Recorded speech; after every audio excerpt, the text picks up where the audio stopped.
Onde você estava naquela noite? Ninguém nunca nos contou a verdade. Eu só quero ele de volta. Arquivos Perdidos Brasil.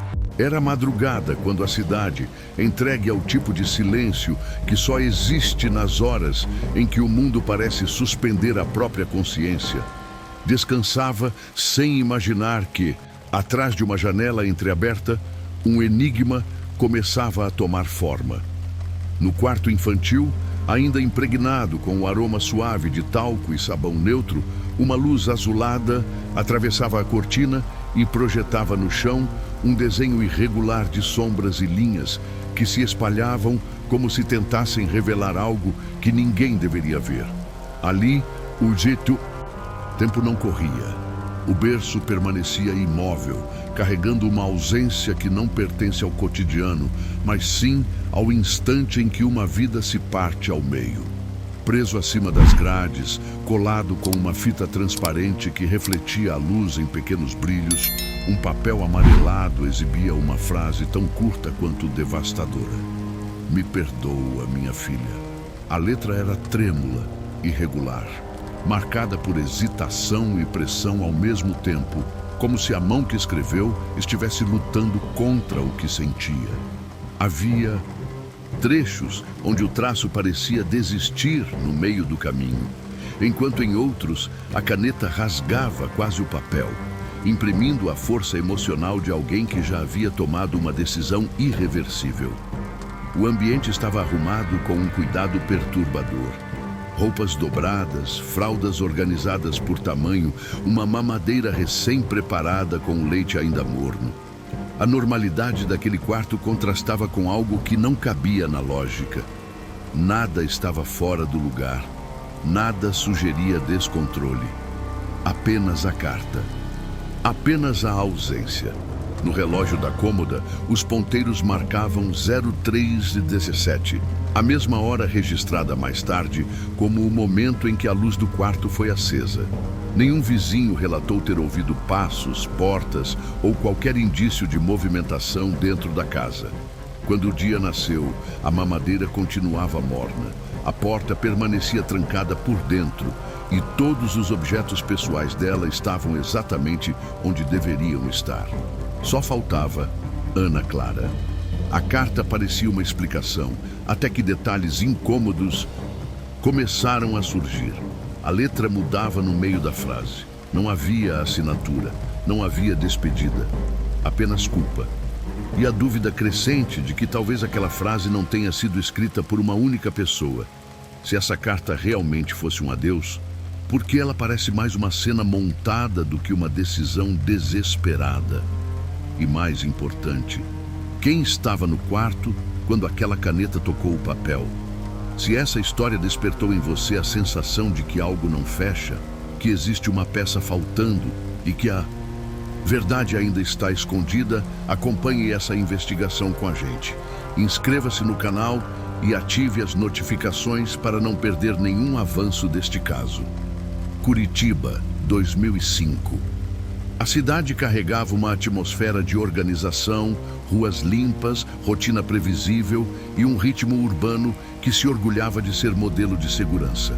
Em bairros residenciais, como o de Ana Clara, as pessoas ainda se cumprimentavam pelo nome.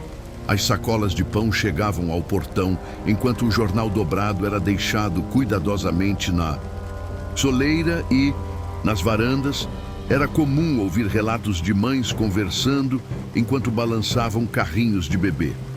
Havia um sentimento coletivo de que nada verdadeiramente grave acontecia ali, como se existisse uma barreira invisível que mantivesse os dramas, as dores e as tragédias humanas fora daquele perímetro protegidos pelo mito de cidade exemplar.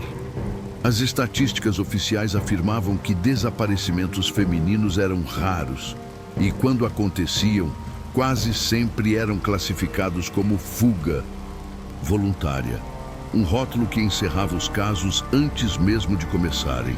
Era um período em que a depressão pós-parto era tratada com silêncio e constrangimento, uma época em que mulheres eram instruídas a serem fortes, não demonstrarem fraqueza e aceitarem o peso emocional da maternidade sem reclamar.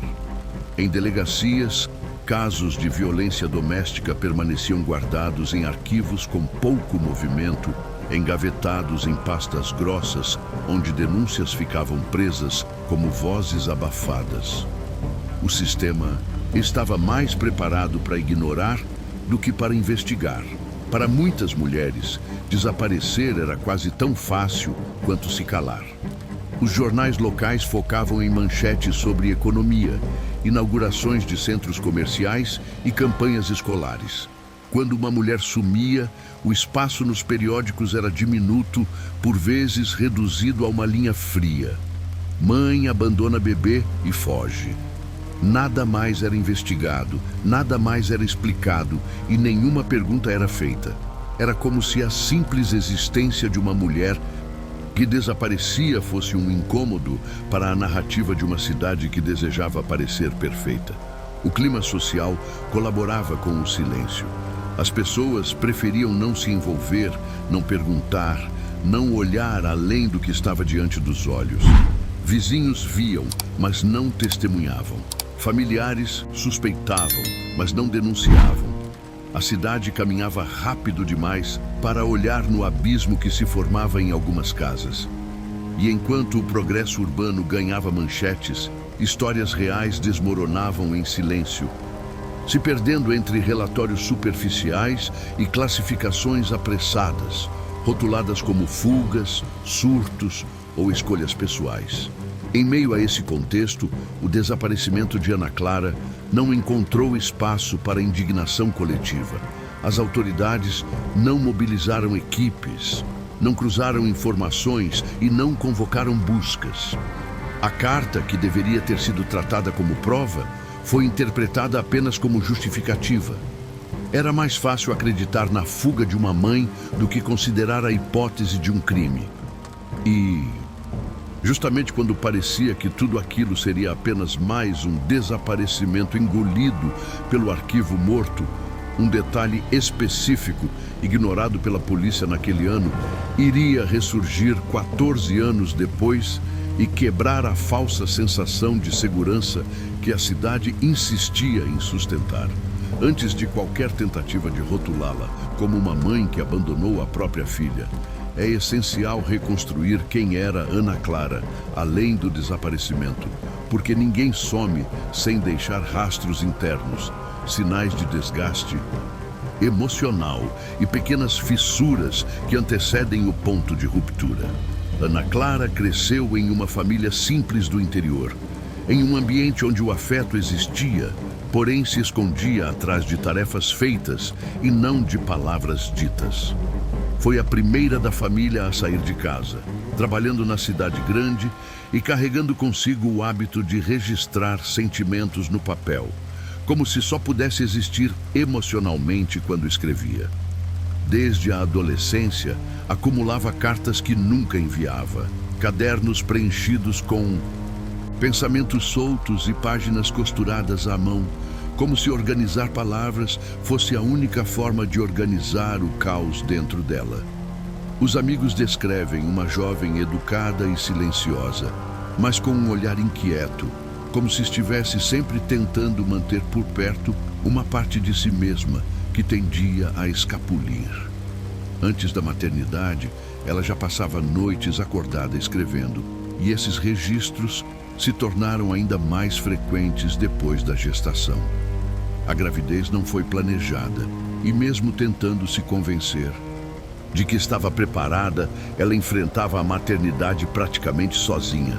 O companheiro, inicialmente empolgado, rapidamente se afastou, deixando Ana Clara com uma rotina exaustiva e sem rede de apoio. As madrugadas eram longas, marcadas pelo esforço de cuidar da filha e pelo medo constante de falhar. Havia culpa até nos momentos em que tentava descansar, como se relaxar fosse um crime. A escrita passou a refletir essas transformações. Suas anotações ficaram mais densas e fragmentadas, com caligrafias que mudavam conforme o estado emocional, sugerindo que versões diferentes dela mesma disputavam espaço dentro da mesma mente. Em um dos cadernos encontrados anos depois, frases se repetiam como uma súplica silenciosa. Eu tento ser forte, mas ninguém vê. E talvez seja melhor desaparecer do que decepcionar. O que nunca entrou no relatório foi o detalhe mais perturbador. A página com uma caligrafia idêntica à da carta deixada no berço foi arrancada do caderno com precisão e nunca foi encontrada. A noite em que Ana Clara desapareceu começou como uma noite comum de domingo, com a chuva fina molhando o asfalto e deixando no ar aquela sensação de frio que penetra sem permissão. No apartamento onde ela morava com a filha, o corredor permanecia escuro, enquanto o quarto da bebê era o único ponto iluminado, exibindo um brilho amarelado filtrado pela cortina com desenhos infantis. Nada indicava que aquela madrugada guardaria um acontecimento capaz de transformar um simples endereço em um ponto permanente de interrogação. Entretanto, por volta das 23h40, a vizinha do andar de cima relatou ter ouvido um choro abafado, não contínuo, mas entrecortado, como se alguém tentasse sufocar a própria dor para não despertar a criança. Logo após o som, passos apressados ecoaram, seguidos por um silêncio tão repentino que parecia quase estudado. Às 01h53, o som metálico de uma chave girando na fechadura do lado de fora interrompeu o silêncio do corredor. O cachorro que vivia no apartamento vizinho começou a latir, como se tivesse identificado algo que ninguém mais seria capaz de perceber. Nenhuma porta foi aberta. Nenhuma movimentação foi registrada. O barulho desapareceu da mesma forma que surgiu, como se tivesse sido absorvido pela própria escuridão. Quando o relógio digital do prédio registrou a luz do quarto, sendo acesa às 03h17, a cidade inteira dormia. Foi somente anos depois que esse dado foi encontrado nos registros de consumo elétrico. Nada indicava quem entrou no quarto naquele horário, e nenhum vizinho relatou ter ouvido o som da porta sendo aberta. Dentro do quarto, o leite da mamadeira ainda estava morno, sinal de que tinha sido preparado minutos antes. Algumas roupinhas estavam separadas sobre a cama, como se Ana Clara estivesse planejando sair, mas tivesse sido interrompida no meio do processo. Seu casaco preferido continuava pendurado na cadeira. O celular estava sobre a mesa. Os documentos permaneciam na gaveta. Nada havia sido levado. Nada sugeria fuga. A carta presa ao berço estava intacta, colada com cuidado, e a caligrafia mostrava mudanças bruscas, como se duas pessoas diferentes tivessem interferido. Na cozinha, um chinelo estava virado de lado, enquanto o outro permanecia alinhado próximo à porta, um detalhe ignorado pela investigação, mas capaz de revelar que ela pode ter sido surpreendida enquanto estava descalça. Ao amanhecer, o parente que encontrou a criança notou algo impossível de ignorar. A porta estava trancada por dentro, com a chave na fechadura. Se Ana Clara tivesse saído, a porta teria sido destrancada e alguém teria ouvido os passos no corredor. Nenhum vizinho ouviu qualquer movimento. Nenhum objeto foi removido. Nenhuma câmera mostrou sinal de saída. Era como se Ana Clara tivesse desaparecido sem passar pela porta. E essa é a parte que desmonta a versão oficial. Apenas uma pessoa possuía a chave reserva naquela noite, e essa pessoa nunca conseguiu explicar onde estava entre 2 e 4 da manhã. Quando o dia seguinte amanheceu, a claridade atravessou as frestas da janela e desenhou linhas de luz sobre um apartamento que já não era o mesmo. A vizinha do 302 estranhou o choro contínuo de um bebê que parecia ecoar pelo corredor com uma insistência fora do comum. No início, ela acreditou que fosse apenas uma manhã difícil para Ana Clara. Porém, à medida que os minutos avançavam, o choro não cessava e, principalmente, permanecia sem resposta. Em todos os dias anteriores, bastava um único gemido da criança para que Ana Clara surgisse e a acalmasse. Mas naquela manhã, o eco era contínuo e ninguém aparecia. A vizinha desceu as escadas e bateu na porta. 1, 2, 3 vezes. Nenhuma resposta. Pensou em ligar para o síndico, mas decidiu por algo que mais tarde ela mesma não saberia explicar. Pegou a maçaneta e girou com força. A porta estava trancada por dentro, exatamente como Ana Clara fazia todas as noites antes de dormir. Esse detalhe deveria ter sido suficiente para causar alarme imediato, porque se a porta estava trancada por dentro, alguém teria que estar no interior do apartamento. E, no entanto, ninguém respondia. Depois de alguns minutos, um parente que passava pelo local, avisado pela vizinha, insistiu na tentativa. Ele chamou pelo nome de Ana Clara em voz alta, implorando, tentando manter a calma diante do choro que parecia cada vez mais desesperado. Ao perceber que a porta não abriria, ele optou por uma atitude extrema. Arrombou a fechadura com o ombro. A porta cedeu com um estalo seco, semelhante a um osso partindo. O que os olhos encontraram ali não fazia sentido algum. Não havia desordem, não havia sinais de luta, não havia objetos quebrados. A criança estava no berço, com o rosto molhado de lágrimas, abraçada ao próprio cobertor, como se buscasse um vestígio de proteção. O quarto estava intacto, exceto pela carta, ainda presa com fita adesiva, como se fosse uma peça central de um cenário cuidadosamente dirigido. Quando o relógio marcava pouco, mais de 09h, a família já estava em estado de choque. Todos imaginavam que algo terrível havia acontecido, mas ninguém ousava dizer em voz alta. A polícia foi chamada, porém, demorou quase 2 horas para chegar. Quando finalmente entrou, os agentes trataram a cena com indiferença burocrática. Não fotografaram a carta, não coletaram digitais, não isolaram o ambiente. O que deveria ter sido tratado como vestígio de um possível crime foi tocado, manuseado e até colocado sobre a mesa da sala, enquanto parentes tentavam interpretar o significado de cada palavra. Pouco tempo depois, um repórter local recebeu a informação e publicou uma nota curta, fria e indiferente. Mãe abandona filha e desaparece. A manchete, construída sobre suposições, se espalhou como fogo. A narrativa estava pronta. Não havia espaço para dúvida, para investigação ou para justiça. A opinião pública encontrou uma explicação que não exigia questionamento. E, no entanto, havia um detalhe que ninguém percebeu naquele momento e que anos depois se tornaria o estopim para reabrir o caso. O lacre de segurança da porta estava intacto, indicando que a porta não havia sido aberta desde a noite anterior. Se a porta nunca foi aberta, então como alguém poderia ter saído?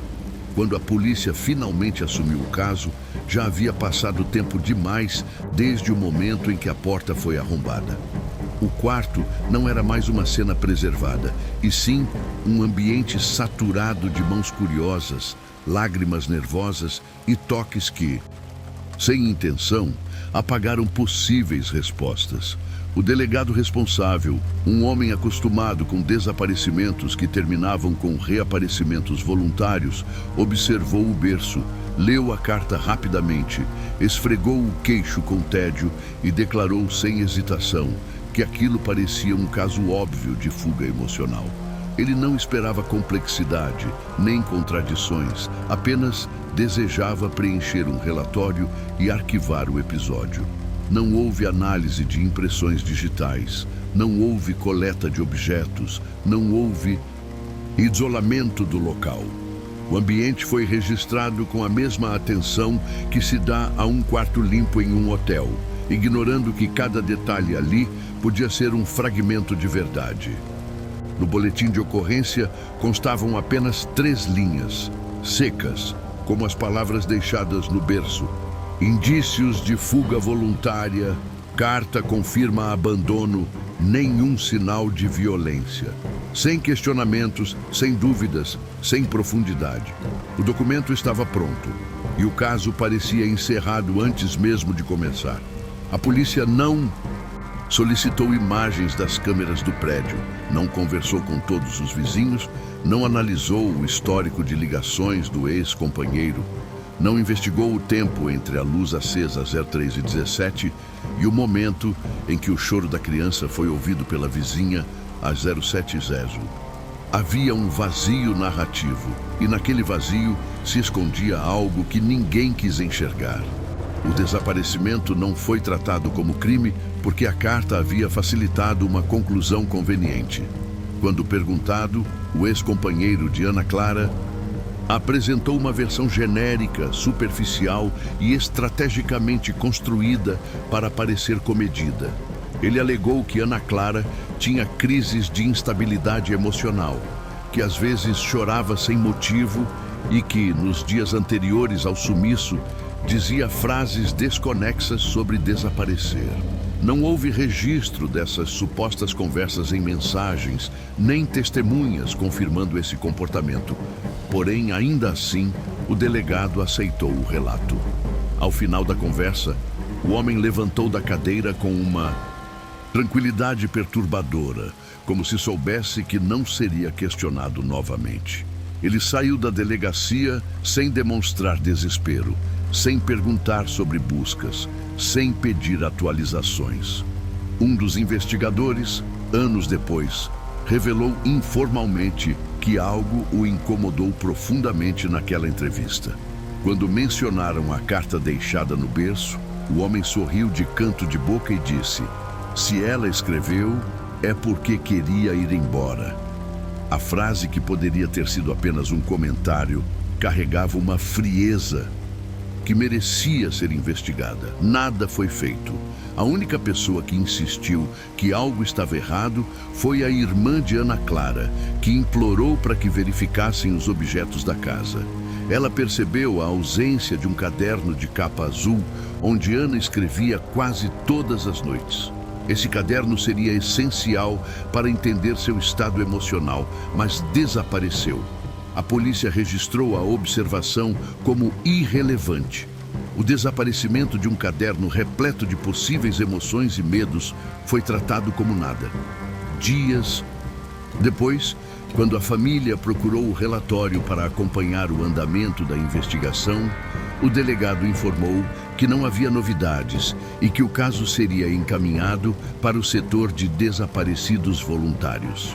Com isso, a busca oficial terminou antes mesmo que o nome de Ana Clara fosse digitado no sistema de alerta. Ainda assim, algo passou despercebido, algo tão pequeno que só foi notado anos depois, quando uma nova equipe revisitou os arquivos. A carta não foi recolhida como prova pela perícia, mas como objeto pessoal deixado no local.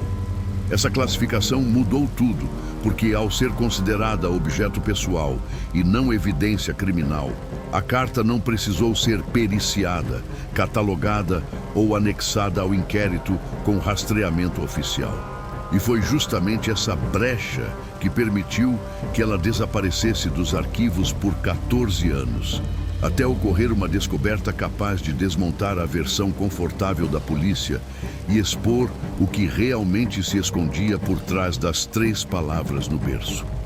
Com o passar das semanas, o desaparecimento de Ana Clara deixou de ser manchete e se tornou apenas mais um número em uma pilha de casos arquivados.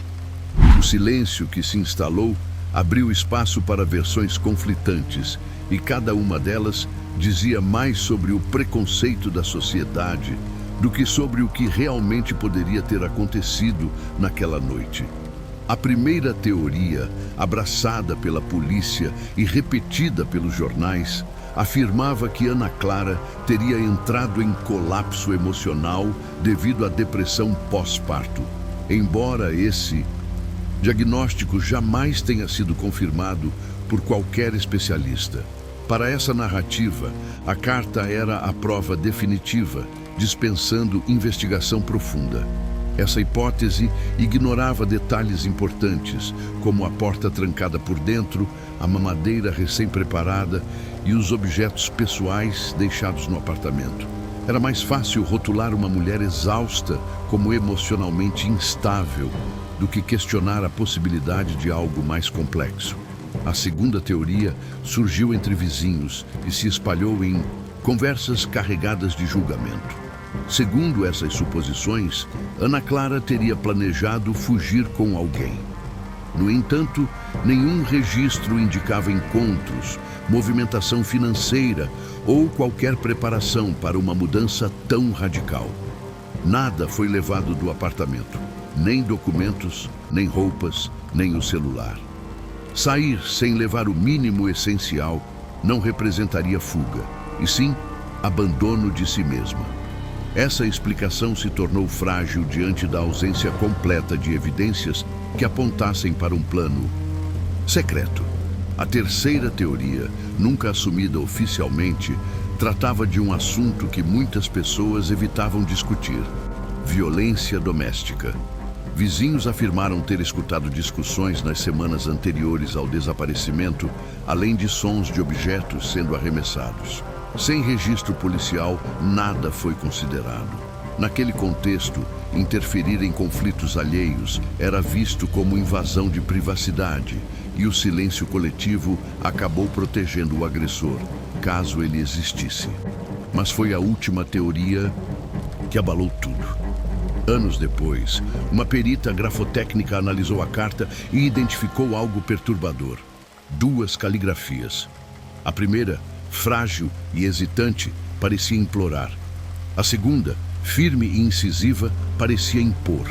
Se 2 mãos escreveram aquela frase, então 2 pessoas estavam no quarto. E se Ana Clara escreveu apenas parte do bilhete, alguém completou o que ela não pôde terminar. Nesse instante, a teoria da fuga se desfez, e o desaparecimento deixou de ser um mistério plausível para se tornar a possibilidade concreta de um crime. Quando uma reforma no apartamento revelou um objeto escondido atrás da parede, a narrativa construída por anos começou a ruir, porque a verdade não estava na carta, estava no que alguém tentou apagar. 14 anos separam o desaparecimento de Ana Clara da descoberta que finalmente rompeu a estagnação dos arquivos. Nesse período, o apartamento onde ela morou passou de mão em mão. Foi reformado, alugado, revendido e novamente reformado, como se cada camada de tinta e cada alteração estrutural tivesse o objetivo silencioso de apagar rastros. Em 2019, porém, durante uma obra considerada rotineira, um pedreiro percebeu que havia algo estranho na parede do antigo quarto da bebê. Ao remover o painel de drywall, notou um espaço incomum entre ele e a parede original.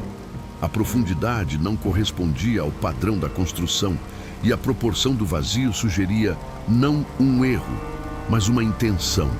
Intrigado, o pedreiro introduziu a mão na abertura e sentiu um objeto rígido envolto em plástico. Ao puxá-lo, encontrou um pacote selado com várias camadas de fita adesiva.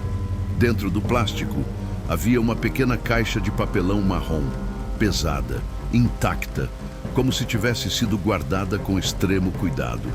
Ao abri-la, encontrou uma coleção de lembranças que jamais deveriam ter sido descobertas. Cartas dobradas com precisão, folhas arrancadas de um caderno de capa azul, fotografias antigas cuidadosamente cortadas e, no fundo, um envelope queimado nas bordas. Dentro desse envelope havia um bilhete escrito com força suficiente para marcar o verso do papel. A mensagem dizia: se algo acontecer comigo, não foi acidente. A irmã de Ana Clara reconheceu a caligrafia em algumas cartas, mas o bilhete queimado tinha traços diferentes, mais agressivos e rápidos, como se tivesse sido escrito sob tensão extrema. Entre as fotografias, algumas mostravam Ana Clara com marcas roxas discretas nos braços. Nas cartas, fragmentos de frases revelavam medo, exaustão e uma sensação constante de estar sendo observada. A perícia grafotécnica confirmou que tanto o bilhete queimado quanto a carta do berço tinham duas caligrafias distintas. Uma era delicada e hesitante, a outra firme e controladora. Se Ana Clara escreveu apenas parte da mensagem, então alguém completou o que ela não pôde terminar. A partir desse momento, o caso deixou de ser sobre fuga. Passou a ser sobre quem tentou apagar essa mulher da própria história. A caixa encontrada atrás da parede parecia ter devolvido voz a alguém que foi silenciado. Mas para o sistema que deveria ter protegido Ana Clara, nada mudou. Mesmo com novas evidências, o caso permaneceu arquivado. Nos registros oficiais, Ana Clara continuava classificada como desaparecimento não criminoso, um código burocrático que abafava qualquer tentativa de reabrir o inquérito. Durante anos, seu nome permaneceu preso em uma folha dentro de um arquivo metálico, onde relatórios sem vida eram empilhados para serem esquecidos. Nenhuma equipe foi designada, nenhum investigador retornou ao prédio, nenhuma busca foi reativada. O Estado optou por se calar, e esse silêncio ecoou de forma tão alta que dissipou dúvidas e questionamentos. A família, exausta emocionalmente, tentou ao longo dos anos recuperar algum fragmento de verdade. Foram inúmeras visitas à delegacia, telefonemas ignorados, pedidos de cópia do inquérito que nunca foram respondidos. A cada retorno, recebiam frases prontas, desprovidas de empatia. Ela deve ter recomeçado a vida. Quando ela quiser, ela aparece. Vocês precisam seguir em frente. Como se a ausência pudesse ser definitivamente aceita só porque alguém decidiu carimbá-la com um rótulo conveniente. O tempo, aliado da burocracia, começou a empurrar a memória de Ana Clara para um lugar de sombra. Pessoas esquecem, papéis se perdem, e aquilo que não é investigado se dissolve como poeira nas bordas da história. Aos poucos, até mesmo o prédio esqueceu. Moradores antigos se mudaram. A vizinha, que ouviu o choro, se aposentou. Novas crianças passaram a brincar no corredor onde a porta foi arrombada. O apartamento recebeu novas pinturas e móveis diferentes, e ninguém que entrou ali imaginaria que aquelas paredes guardavam segredos. Na ausência de respostas, a vida seguiu adiante, como se nada tivesse acontecido, como se o desaparecimento de uma mulher pudesse ser reduzido a um simples parágrafo de jornal. O silêncio que se instalou ao redor do caso não era apenas ausência de som, mas um pacto coletivo de esquecimento. A filha de Ana Clara, agora crescida, procurou informações sobre a mãe na adolescência. Encontrou apenas versões confusas, frases desconexas, manchetes frias. Não havia um final, não havia um corpo, não havia sequer a confirmação de que algo realmente aconteceu. Tudo o que ela possuía eram perguntas suspensas no ar, perguntas que ninguém quis responder. E essa falta de conclusão a acompanhou como uma sombra, da infância à vida adulta. Pessoas dizem que, com o tempo, a dor diminui, porém, a dor do não saber não recua, ela se expande. Mas o silêncio, por maior que seja, nunca é definitivo. Sempre há um ponto em que a verdade começa a empurrar as paredes do esquecimento. E desta vez, quem faria a verdade emergir não seria a polícia nem a família, e sim alguém que não tinha qualquer relação com Ana Clara. Uma profissional que enxergou o que ninguém antes havia parado para olhar. Porque às vezes a justiça não começa com perguntas. Começa com alguém disposto a voltar ao ponto onde todos pararam. Foram necessários 14 anos para que um par de olhos treinados enxergasse aquilo que sempre esteve ali, gritando em silêncio. Quando a caixa encontrada atrás da parede chegou às mãos de uma perita grafotécnica, o que inicialmente parecia apenas mais um documento esquecido se transformou em uma peça detonadora, capaz de rearranjar toda a narrativa que a polícia havia aceitado como verdade. A profissional, acostumada a analisar assinaturas fraudulentas e detectar adulterações em contratos, não tinha qualquer envolvimento emocional com o caso. Talvez por isso tenha sido capaz de enxergar sem filtros o que ninguém antes havia ousado confrontar. A primeira coisa que chamou sua atenção foi a pressão exercida sobre o papel da carta presa ao berço.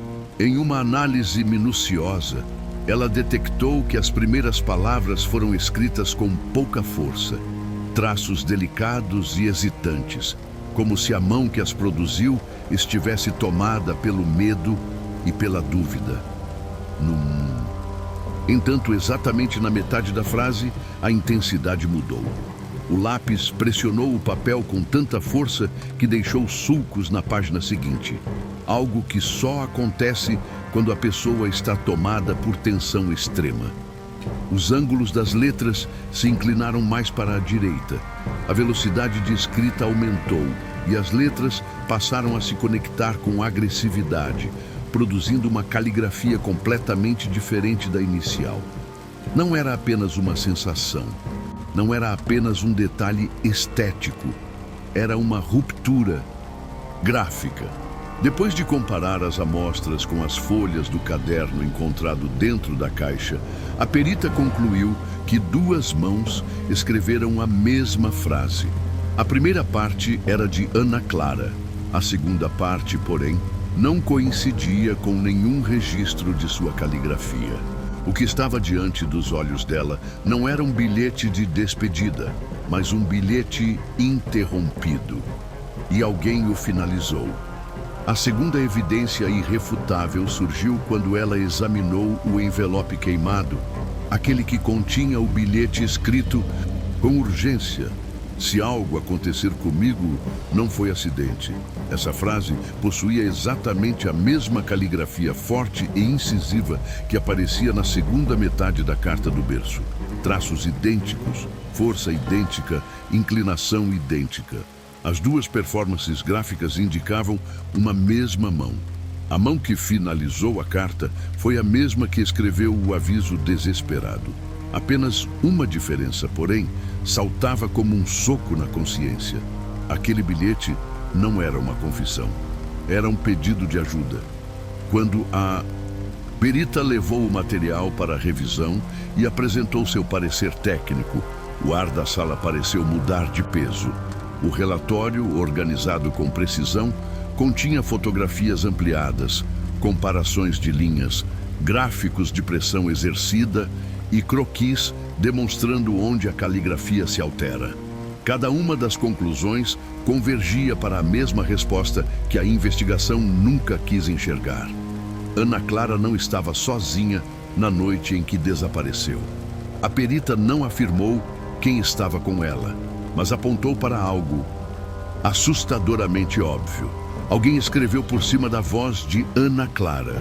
Esse relatório, quando anexado aos autos, obrigou a delegacia a retirar o caso do arquivo de desaparecimentos voluntários e registrá-lo finalmente como possível crime.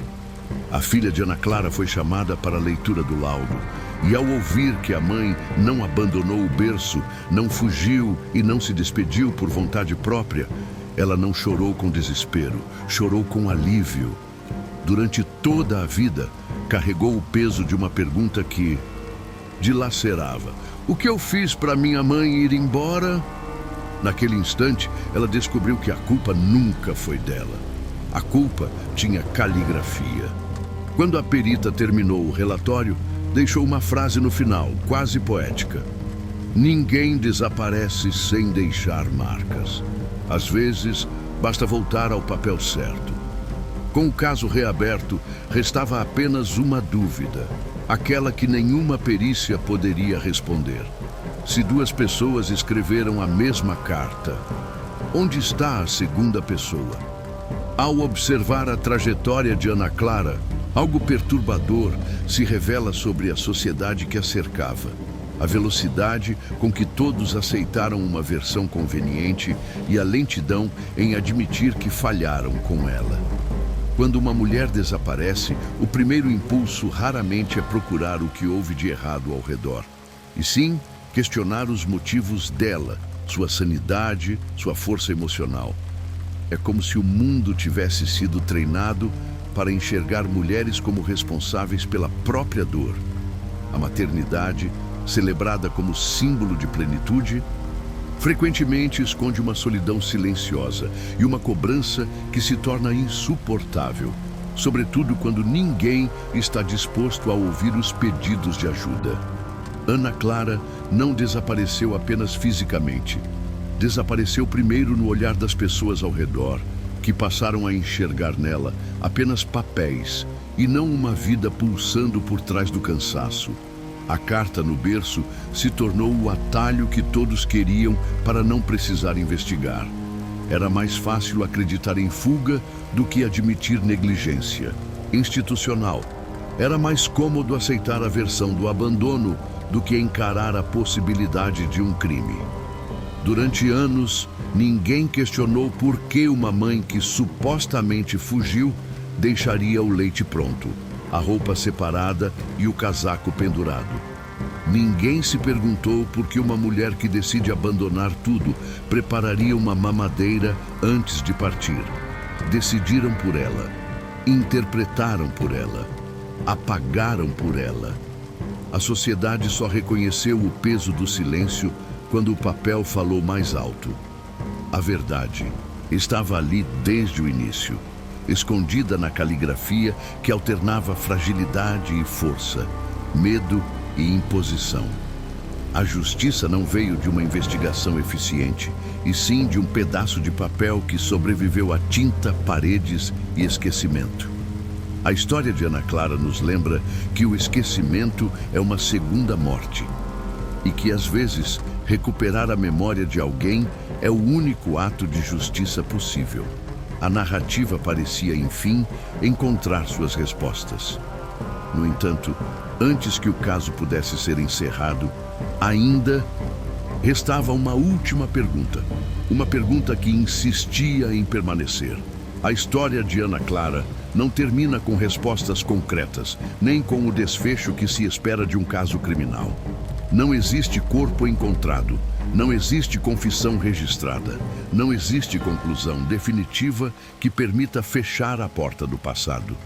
O que existe é uma linha invisível que liga a última noite ao longo silêncio que se seguiu. Uma linha formada por cartas esquecidas, caligrafias sobrepostas e uma ausência que nunca encontrou espaço para ser explicada.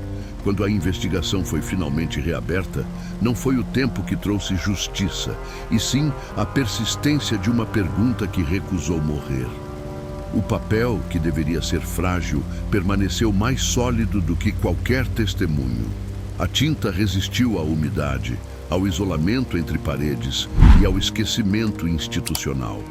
A carta, antes tratada como objeto pessoal, se transformou na única voz que restou para contar o que Ana Clara não teve oportunidade de dizer. A caligrafia dividida, revelada pela perícia, expôs não apenas a interferência de outra pessoa na construção da mensagem, como também a interferência de uma mentira na construção da narrativa pública. A carta nunca foi uma despedida. Foi um território de disputa entre duas vontades, a dela e a de alguém que quis calá-la. Talvez a verdade nunca seja encontrada por completo. Talvez o que resta do caso seja o impacto de uma ausência que continua aberta, implorando para não ser esquecida. Existem histórias que não podem ser encerradas, porque o peso da injustiça impede o fechamento. E existem pessoas que só permanecem vivas na memória quando alguém decide continuar olhando para aquilo que o mundo preferiu ignorar. Ana Clara desapareceu, mas sua história não. Ela continua presente cada vez que alguém decide não aceitar a primeira versão de um fato, cada vez que a dúvida é mais forte do que o silêncio e cada vez que uma verdade tenta emergir, apesar de todos os esforços para enterrá-la. Se você deseja que outras histórias como esta não sejam engolidas pelo esquecimento, permaneça aqui. Em cada episódio, novas verdades são resgatadas das sombras. Quem investiga o passado nunca caminha sozinho.